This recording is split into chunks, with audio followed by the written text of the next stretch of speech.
সংখ্যালঘু তো দূরের কথা, বাংলাদেশে কোন একজন মানুষ নির্যাতনের শিকার হবে না। আমি তো বলি অন্য ধর্ম তো দূরের কথা, বাংলাদেশে ধর্মের নামে নির্যাতন থাকবে না। টেন্ডারবাজি, দখলদারিত্ব, অর্থ পাচার, শেয়ার বাজার লুট, নারী নির্যাতন, শ্রমিকের উপর নির্যাতন থাকবে না। তখন দেশ হবে সত্যিকার অর্থে সোনার দেশ, শান্তির বাংলাদেশ। দুনিয়া এবং আখিরাতের কল্যাণের জন্য আরেকটা পরিবর্তন দরকার, সেটা হবে চূড়ান্ত পরিবর্তন।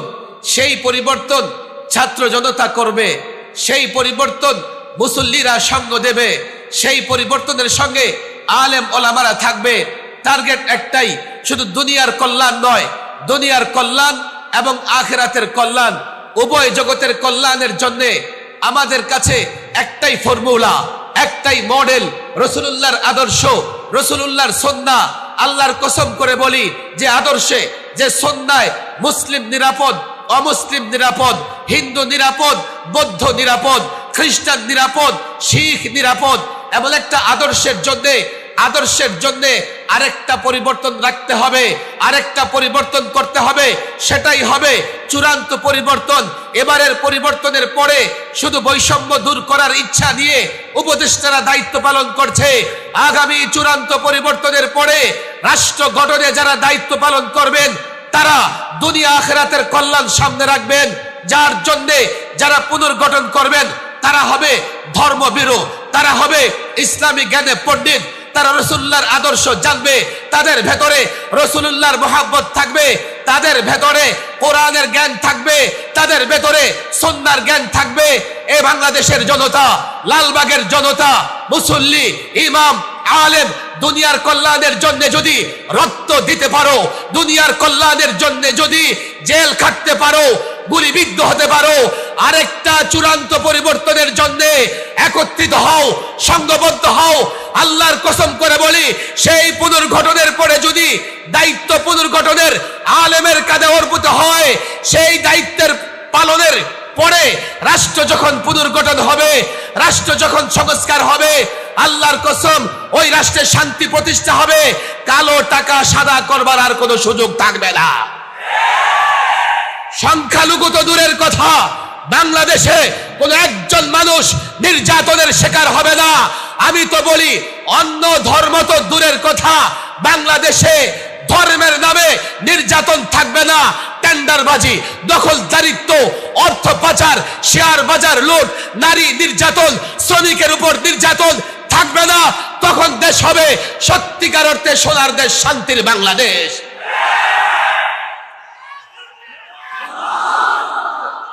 আমি আজকে লম্বা বক্তৃতা করব না, আমি এই গ্রান্টি দিতে পারি।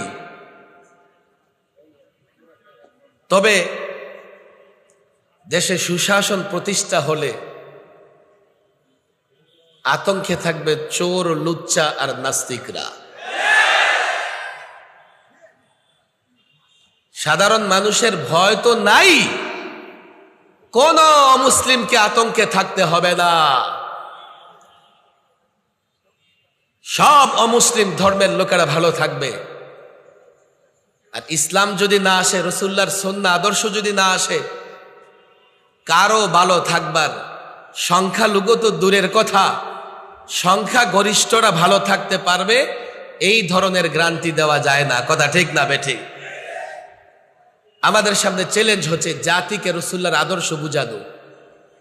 আমাদের সামনে চ্যালেঞ্জ হচ্ছে এই জাতির সামনে ইসলামের সৌন্দর্য, ইসলামের ন্যায় পরায়ণতা, ইসলামের ইনসাফপূর্ণ বিচার ব্যবস্থা, ইসলামের সাম্যের অর্থনীতি, ইসলামের সুন্দর সমাজ ব্যবস্থা, ইসলামের সুন্দর রাষ্ট্রীয় অবকাঠামো, এই জাতিকে যদি বুঝাতে পারি, তখনই আমরা জাতিকে নিয়ে চূড়ান্ত একটা পরিবর্তনের দিকে হাঁটতে পারবো। কথা ঠিক না বেঠিক?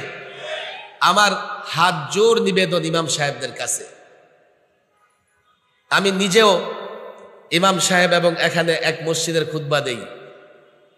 জাতি আজকে আপনাদের কাছ থেকে তার সমস্যার সমাধান জানতে চায়। আজকে জাতির লোকেরা আলেমদের দিকে তাকিয়ে আছে। তারা 53 বছরে পরিবর্তনও দেখেছে, অনেক কিছু দেখেছে। এখন তারা জানতে চায় তারা চূড়ান্ত মুক্তি চায়। কি করলে, কিভাবে চললে তারা মুক্তি পাবে? আপনাদের দিকে তাকিয়ে আছে। এই দায়িত্ব ইমাম সাহেবদের পালন করতে হবে। মসজিদের মিম্বরে বসে শুধুমাত্র আকাশের উপরে জমিনের নিচের কথা নয়, এই লোকটা কি করে বেঁচে থাকবে, ব্যবসায় কি করে উন্নত হবে, চাকরিতে কি করে সে উন্নতি করতে পারবে, তার ঘরে কিভাবে শান্তি প্রতিষ্ঠিত হবে, সমাজে কিভাবে মর্যাদাপূর্ণ জীবন যাপন করতে হবে, প্রত্যেকটা বিষয়ে তারা সমাধান চায়, তারা জানতে চায়। ইমাম এবং আলেমদেরকে রাসূলুল্লাহর সিরা, রাসূলুল্লাহর সুন্নাহ থেকে প্রত্যেকটা সমস্যার সমাধান দিতে হবে। আমি গোটা দুনিয়ার বুদ্ধিজীবীদের চ্যালেঞ্জ করি, প্রায় করেছি, মিডিয়ায় করেছি, পারলে মানুষের সমস্যাগুলোর সমাধানের জন্য তোমরা ফর্মুলা দাও। এই যে এখন পারিবারিক অস্থিরতা চলতেছে, এমন পরিবার পাওয়া যাবে না যেখানে অস্থিরতা আর অশান্তি নাই। ইমাম সাহেবরা ভালো জানেন, নামাজের পরে মুসল্লি এসে ইমামের হাত ধরে ফেলে, হুজুর দোয়া করবেন। কেন? সন্তান একটা এই দুর্ঘটনা ঘটিয়ে ফেলেছে, মেয়ে এই দুর্ঘটনা ঘটিয়ে ফেলেছে, আমার সন্তানটা অমুক মাঠে সন্ধ্যার পরে গাঁজা টানে।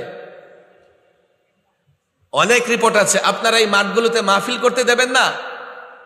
লালবাগের অনেক মাঠ আছে যেখানে সন্ধ্যার পরে কোনায় কোনায় গাঞ্জার ইয়াবার আসর বসে।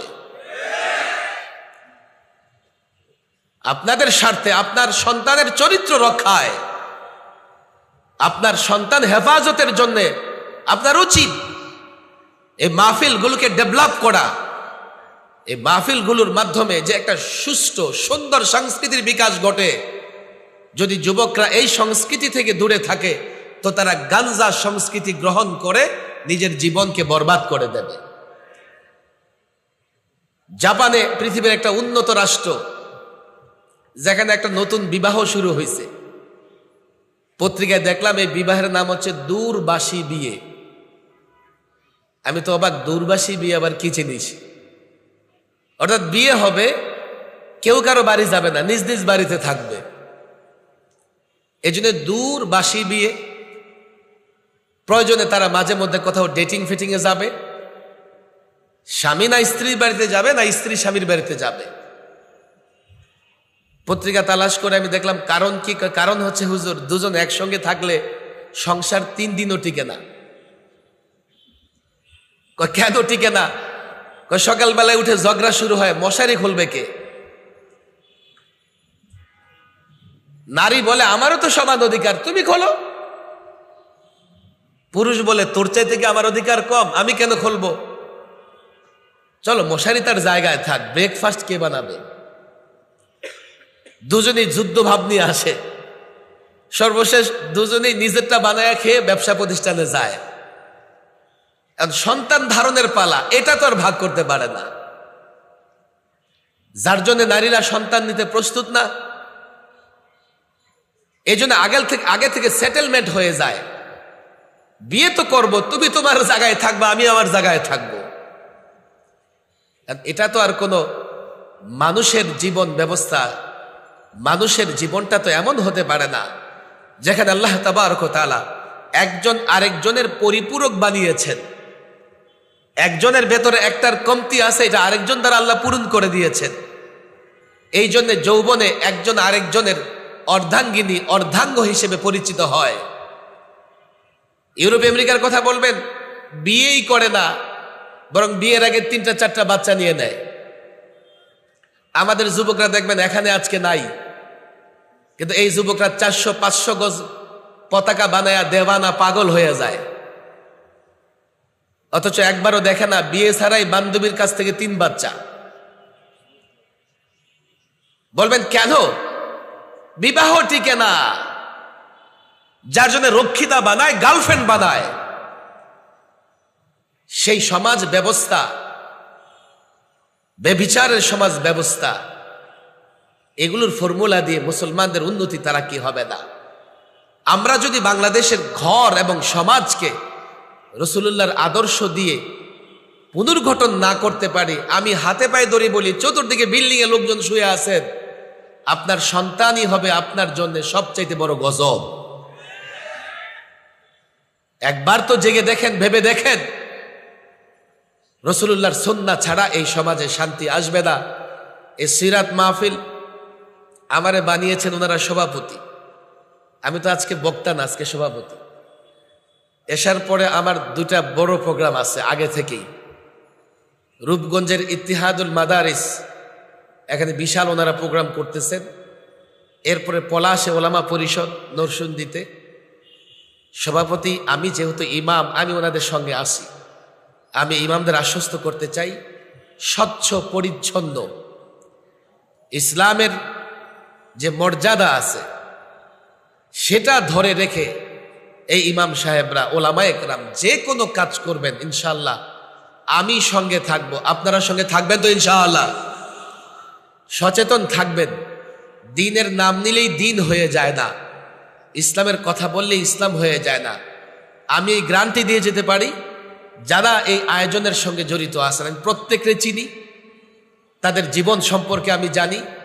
আমার বিশ্বাসের জায়গা হচ্ছে তারা অবশ্যই স্বচ্ছ পরিচ্ছন্ন জায়গা থেকে কাজ করবেন এবং কোথাও কোনো কারণে বাতিলের কাছে তারা মাথা নত করবে না ইনশাআল্লাহ। আমি আশাও রাখি এটা। যদি তারা কাজ না করে, স্বচ্ছ ব্যক্তিরা কাজ না করলে আবার দেখা যাবে অস্বচ্ছ ব্যক্তিরা জায়গা দখল করে জনগণকে ধোঁকা দিবে, জনগণকে বিভ্রান্ত করবে, জনগণের বিপদের সময় নিজেরা জনগণকে নিয়ে কিংবা নিজেরা বুড়িগঙ্গার ময়লা পানিতে ঝাঁপাইয়া পড়বে। এই জন্য ইমামদের অগ্রসর হয়ে জাতির যুবকদের সঙ্গে নিয়ে, মুসল্লিদের সঙ্গে নিয়ে, আমরা তো ভোট চাইছি না, আমরা ইসলামের কথা বলতেছি, আমরা রাসূলুল্লাহর আদর্শের কথা বলতেছি। এখানে ভোট কিংবা রাজনীতি নয়, এখানে আমার ঈমান এবং ইসলাম আছে। হ্যাঁ, রাজনৈতিক বিষয়েও ইমামদেরকে সঠিক গাইডলাইন দিতে হবে। আল্লাহ তাবারক ওয়া তাআলা এই ইমামদেরকে হিম্মত এবং সাহস নিয়ে এগিয়ে যাবার তৌফিক দান করুন। চতুর্দিকে আজান হচ্ছে, একটু পরে এশার জামাত হবে, নিয়মিত প্রোগ্রাম চলবে। বন্ধুবর মাওলানা মামুনুল হক সাহেবের সঙ্গে আমার জোহরের আগে কথা হয়েছে, আমরা একটা প্রোগ্রামে ছিলাম, সম্মিলিত খতমে নবুয়ত পরিষদের প্রোগ্রামে। আমি তাকে জিজ্ঞেস করেছি আপনি কখন আসবেন, আমি জানি না, হয়তো বা চলে এসছে, না হলেও এশার নামাজ, এশার চলতে চলতে উনি চলে আসবেন, এশার পরে আলোচনা করবেন। আমরা বসবো, শেষ পর্যন্ত থাকব এবং এই প্রোগ্রামকে সুন্দর সমাপ্তির দিকে নিয়ে যাব, প্রোগ্রামকে সফল করব। আল্লাহ তৌফিক দান করুন। ওমা তৌফিক ইল্লা বিল্লাহ ওমা আলাইনা।